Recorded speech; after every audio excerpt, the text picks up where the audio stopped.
In 2016, Lula's successor, from this left-wing party, Dilma Rousseff, she won in 2014 in a close election. The center-right never really accepted her victory in 2014, and so in 2016, they succeeded in impeaching her. They removed her from office 2 years before her term ended, and they replaced her with her vice president, named Michel Temer.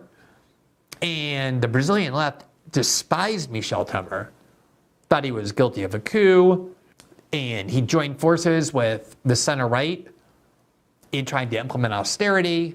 And it was Michel Temer who first appointed Alexandre de Moraes as his justice minister, and then as his justice minister put him on the Supreme Court. The left was opposed to Alexandre de Moraes. They called him a racist and a fascist, even though they now love Alexandre de Moraes. He's like a hero to the left. It wasn't the left that put him on the Supreme Court.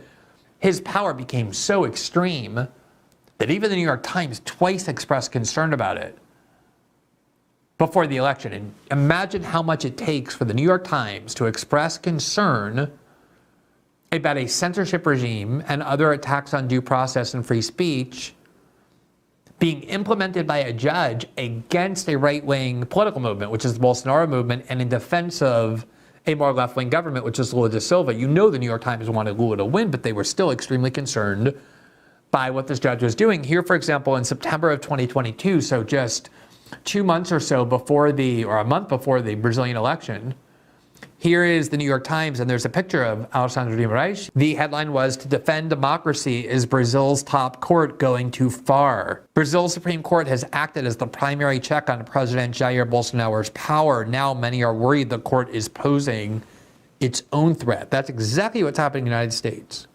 Even if you want to consider the Trump movement a threat, the confederation of power that has emerged in the name of stopping Trump and his movement has become far more authoritarian and threatening than anything they claim Trump is.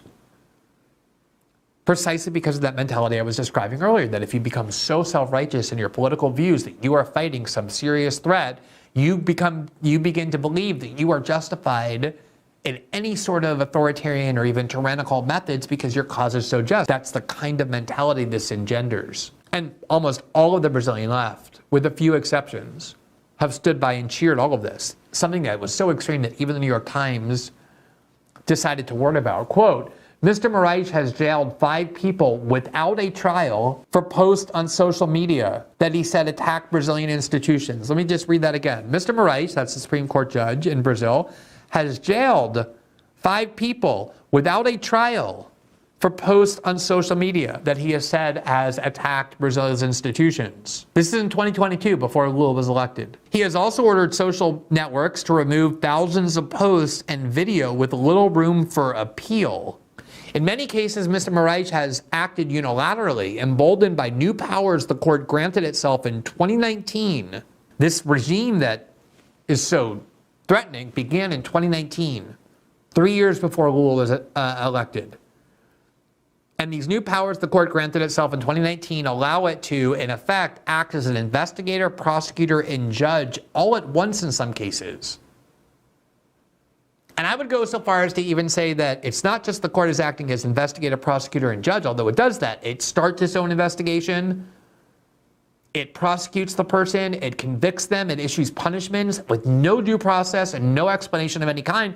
But in many cases, this judge, Alexandre de Moraes, also considers himself the victim. So if somebody makes a video critical of him or a post critical of him, he will also sit in judgment of it. So he's not only the judge, jury, and executioner, but also the victim sitting in his own case. I mean, it's a violation of the most basic safeguards against judicial tyranny, which again, even the New York Times decided were so extreme that flags needed to be raised about it. Political leaders of the New York Times on the left and much of the Brazilian press and public have largely supported Mr. Moraes' actions as necessary measures to counter the singular threat posed by Bolsonaro. So this should sound familiar to everybody in the United States, that they support this tyranny because there's a singular threat posed by Bolsonaro. That's exactly the mentality that leads to authoritarianism in the United States. Oh, well, we're fighting a singular threat in Donald Trump. We can't afford these niceties of civil liberties and free speech. That is the mentality that is always the most dangerous. It's a mentality of such extreme self-righteousness that it recognizes no limits on its own power.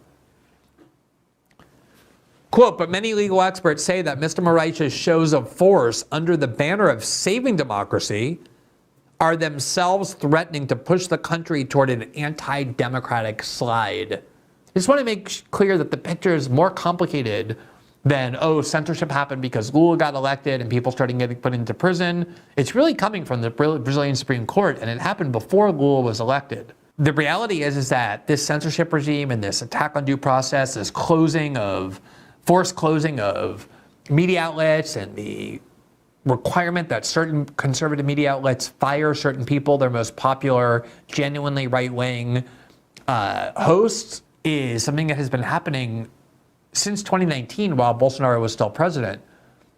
3 years before Lula was inaugurated. Lula won the election in 2022. He became president on January 1st, 2023. So this predates Lula, this attack on basic free speech, because it's coming from the Supreme Court and from one judge in particular named Alexandre de Moraes. They have basically succeeded in criminalizing the entire Bolsonaro movement. And I'd like to remind people, here is, for example, a headline from The Hill in July of 2019, Brazil president threatens to jail journalist Glenn Greenwald. And the Brazilian president at the time was Jair Bolsonaro, and that's exactly what he did. He held a press conference talking about reporting I was doing about his government. And he said, Glenn Greenwald says how much he loves Brazil and how much he loves seeing all parts of the country. Well, there's a good chance he's going to get to see our jail system, our prison system from the inside.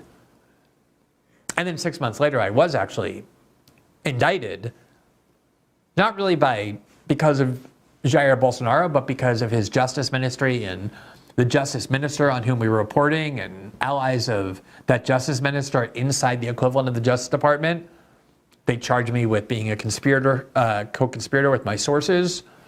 And it got dismissed after about 3 weeks because of a Supreme Court ruling that protected my press freedom. But you can see if a president of a country threatens to imprison me because of my journalism, you can safely assume I'm not a fan of that person. But I'm speaking as a believer in core political rights, the right of free speech, the right of a free press, the right of due process, all of which is being severely assaulted by the Supreme Court